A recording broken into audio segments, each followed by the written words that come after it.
into the Your Illini Nation pregame show. Andy Olson and Derek Piper here with you, set to get you ready for Illinois taking on Valparaiso today. Derek, interesting matchup, but I think the big news coming out of this one, of course, Coleman Hawkins out for this game. It probably got to be the story of this one heading into it. Illini being without one of their seniors going in. Yeah, it sounds like it's a knee injury. I know that yesterday at availability, he was getting some treatment on his knee after practice. And if you look back at that Marquette game, he was wearing a brace on it at some point during the game at least. I don't know if he was wearing it the entire time, but yeah, you look at that knee injury. I don't know the severity of it. It did sound, talking around people since I've gotten here, maybe his situation, he sits out the Sunday game as well. We'll, of course, have to talk to Brad Wood afterwards to get the full clarity on the extent of the injury and what exactly is going on there with Coleman. But I do know he practiced yesterday. It was just something that he was getting treatment with afterwards. So no Coleman tonight. A guy that has been struggling. It'd be nice to, against an opponent you should rough up a decent amount, get him back into a groove. Still some time to do that before the schedule really ramps up there in December. But bigger opportunity for Dane Danger. I think it's something that I was going to look for regardless whether Coleman was active or not, is getting more touches for him, trying to get him back to playing up to the level that he can, because only 4 minutes against Marquette and somebody that early on in this season, really, I mean, there's been a lot of spotlight on Coleman for his struggles. Dane hasn't played all that well either, so trying to get him back into a groove, and more opportunity for Amani Hansberry as well, so we'll see what that looks like tonight. Yeah, for sure, and with that news right off the top, Illinois, of course, playing an MVC team, one that they should beat. It's a nice little portion of the schedule here now, Derek, coming off that loss against number 5 Marquette, where the Illini have this chance to rack up a couple, maybe 3 wins in a row when you got that game coming up on Sunday before the end of the East Coast. And all of a sudden, Big Ten plays upon us. 3 games away Right. until Illinois takes on Rutgers, hard to beat. Yeah, we got to pack our bags here pretty soon, heading out on the road trip. Piscataway, and then, of course, you got the Jimmy V Classic against Florida Atlantic, Tennessee that following weekend. It'll ramp up here soon enough, but a nice little soft spot in the schedule. Let's call it like it is. Illinois is going to have to show up, obviously, and play well enough to win. But Valpo, as you look on KenPom right now, it says Valpo is supposed to be the easiest game you play all year. They're 336th of 362 teams in D1. So there's a big turnaround that needs to happen for Roger Powell. We should obviously going to talk about here shortly, the former Illini back in the building. First year for him as a head coach. Southern's not very good. Western Illinois is not very good. Team you're going to play the day after Thanksgiving.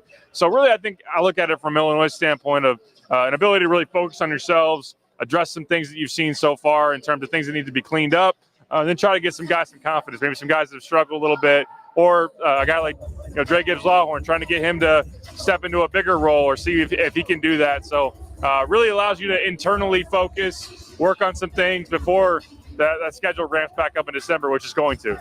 What are some things that stuck out to you about that game against the Golden Eagles? Because back and forth throughout that one until finally, probably the best player they'll see all year in Tyler Kolick just took over. Bruised ankle or not, he was very good in that game. But from the Illini's perspective, what are you taking from this one?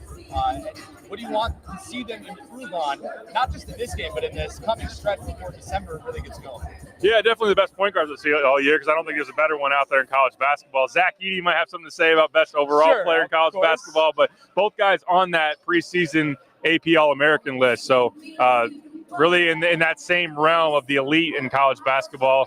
I think from Illinois' standpoint, were there some positive? Yes, like getting Luke Goody going from 3. Marcus Samask got a really nice game, 18 points, his most since he put on the Illinois uniform. So that was really important to have those guys rolling, especially in the first half. And Illinois was trying to just keep its head above water, I felt like, in that game. And really, look, you were in it, which isn't going to be good enough, and it shouldn't be good enough for Illini fans. You were in it with the number 4 team in the country, had a chance to win, really just some poor execution, poor decision-making down the stretch, which you'll then try to lock in and address. I think that's something from the negative side of it, is trying to just clean up some late game stuff in terms of what you want to run offensively, just making sure, again, it's going to sound like a broken record, without a point guard, how that ultimately looks. Can you run good offense? Can you be more steady? There's a lot on the shoulders of Terrence Shannon right now to operate off of ball screens, make decisions, get his own shot.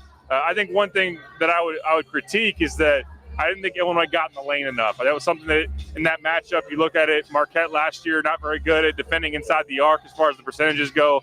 Illinois didn't really put enough pressure on them. 44-20 advantage for Marquette, points in the paint. Illinois got to do a better job beyond Terrence of going downhill and really breaking down the defense. That doesn't necessarily mean you got to shoot from the paint, but get there. That can set up some nice looks from the perimeter as well. Illinois took 33 threes. Yesterday, Brad said he's all right. He actually would have been okay with more threes. Yeah. I don't know that I want to see Illinois shoot 40 threes right now, but yeah, I think that's one thing is that you can pinpoint a number of different angles. Coleman didn't play well. He's got to get back in a good headspace, obviously good physically as well. But all in all, Illinois can learn from that one and hopefully grow from it. But I do think offensively is where you really focus and try to clean some things up. Nice touch as well with the 04-05 throwback jerseys being the giveaway for fans as they walk into the State Farm Center tonight. I like those ones a lot. They're great. I mean, they're iconic considering what they were able to achieve in those jerseys. Of course, like you mentioned, Roger Powell back in the building tonight as well. Yeah. His first season at Valparaiso. Derek has already mentioned what kind of job he has to do to turn that Beacon program around. Not sure that it'll be a sellout tonight, like not really the buzz that a top 25 matchup generates. But Derek, I have to imagine he's going to get a really good reception from the crowd here. He should. He definitely should. Now, it did kind of was a little jarring to me and put me back in a sense of perspective. I was talking to Luke Goody yesterday on the radio show and said, hey, Luke, did you remember Roger as a player? Was that 04-05 team on your radar? He's like, I was 3 years old, man. So that kind of gives you context. You know, the Orange Crush you do are going to have the jerseys, like you said, also some nice printouts on the Daily Illini newspapers of Roger on there. But, you know, some people that probably don't remember or was too young to really know what Roger Powell did here at Illinois. But I'm sure a lot in the crowd that will give him a warm reception. One critique I would say for Illinois, there was no video montage for Bill Self. There was no, like, make it a little special, you know, play a little. I want to see the tip dunk against Louisville again on the video board, maybe during starting lineup. So give Rev the reception that he deserves. And, man, him on that 04-05 team, that squad was such a thrill to watch. And his rebounding, his toughness, his athleticism as a four that could step out and shoot it, could battle inside. And he was a great player and obviously I really loved Illini, great guy. And I think that now watching him take a new step into his career as far as coaching goes, he's been an assistant for a long time at some good places. Now to try to take over as the head man, I'm excited to see what he can do. Should be a fun one tonight, especially to see what kind of reception he does get. I'm with you that I think there probably should be some kind of video tribute. You don't know if Bill Self maybe didn't want that, but you know, for Roger Powell coming back, you have to imagine that there is something. All right, Derek, we talked about why the Illini should win this one, what they should work on. So 30.5-point favorites in this one. So I think it is safe to say that if they lose this one, oh boy, meltdown. Oh boy. Stay off of Twitter, stay off of Facebook, stay off the boards. The message boards will be lit on fire. To go on with like a nuclear waste whole outfit on to try and hazmat suit, man. The fire extinguisher and everything. But let's not talk about that because the percentage chance of that happening, I would say, is probably pretty down there.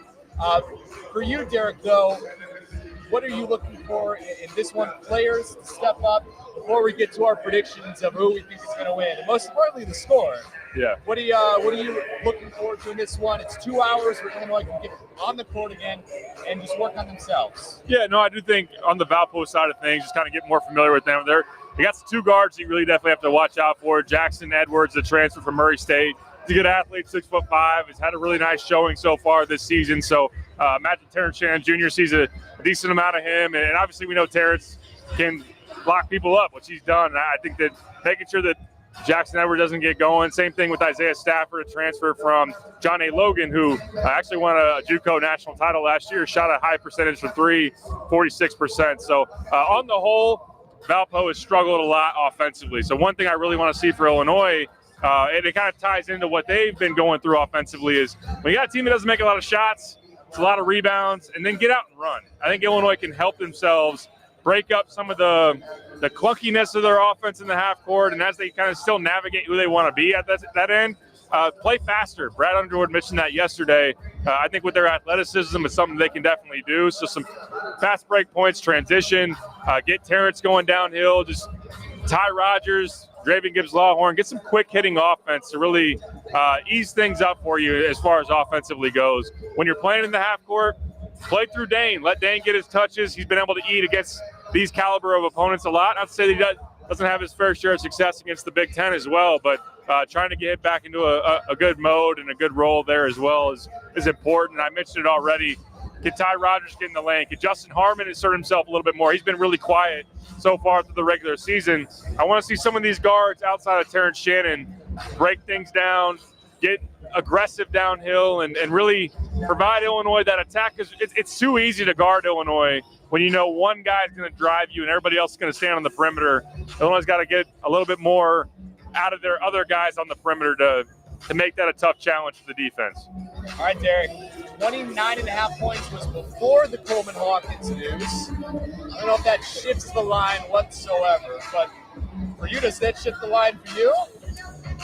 I picked it at 78-50, so I don't want to win them by 28, falling just short of the spread. They are 0-3 on the spread so far this season. It's no consequence to me because I haven't been putting wagers on that or anything. But not allowed to. No, not allowed to. So I would. My initial thought when I was writing it up, and that was with Coleman factored in there, was Illinois by 28.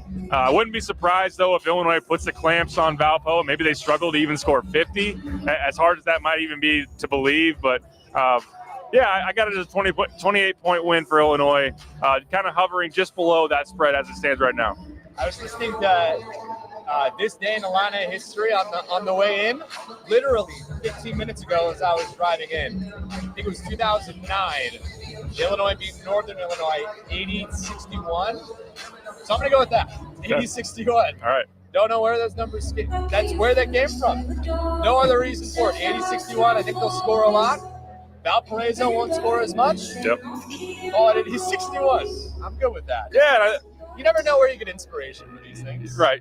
Hopefully it just looks a little bit better. And look, there were some bright spots as far as Marquette goes, but for the most part, it was clear who was in control of that game.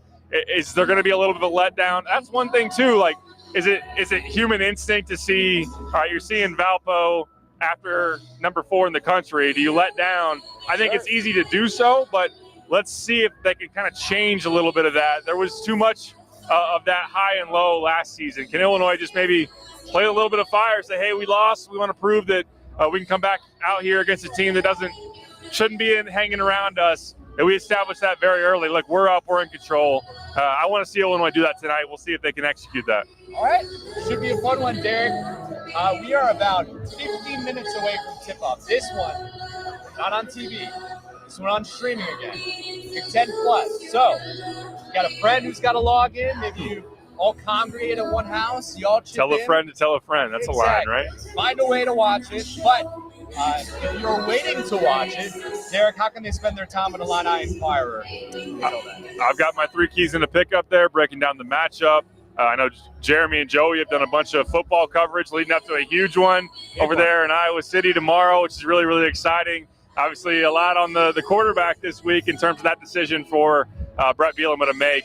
I personally, I'll go on record. I think it's going to be John Paddock. I'm not breaking any news or anything. We have the prediction. I think a lot of people are leaning that way anyway, but John Paddock tomorrow. I'm excited to watch that one. But, yeah, we got a hoops game to deal with tonight first.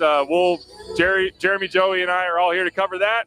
We'll have a podcast. No, I don't know if we're doing a podcast. I think those guys are getting on the road, getting over to Iowa City. They got a long drive to Iowa City. But I'll have some coverage on the site to check out, and obviously check out your guys' stuff as well. Yeah, coming up tonight at 10, we'll have highlights. We'll have sound from Brad Underwood's postgame press conference. Plus, Brett Barron's already in Iowa. He decided to go up the day before. We got coverage from not that maybe there's any inclination of who is starting, but what the latest word is on what Brett Bielema has told his team. He's got that coverage coming up tonight at 10. Was Barron's getting his Connor Stallions on over there? Was he hiding out at Kinnick and binoculars and everything? Maybe? They got to increase his paycheck if he's going to be having him do that kind of Investigative reporting. I appreciate that. Investigative reporter Brett Barron's on the case. His report coming up tonight. wherever you're watching this right now, Twitter, Facebook, YouTube, YourIllinination.com. Tune in after the game for Brad Underwood's post-game press conference here. Everything he has to say after this one, including a couple of some of the key players as well that take the podium. This should be a fun one, Derek. I'm looking forward to it. We're going to have a lot of pregame shows coming up in the next few days because we got football one tomorrow. We're back on Sunday. Illinois takes on Southern. Yep. Boy, a lot of Illinois coming up. We're excited to bring it to you. Thank you for spending your time pregame with us as we get you set for this one. For Derek, I'm Andy. Enjoy the game, everyone, and we will see you afterwards.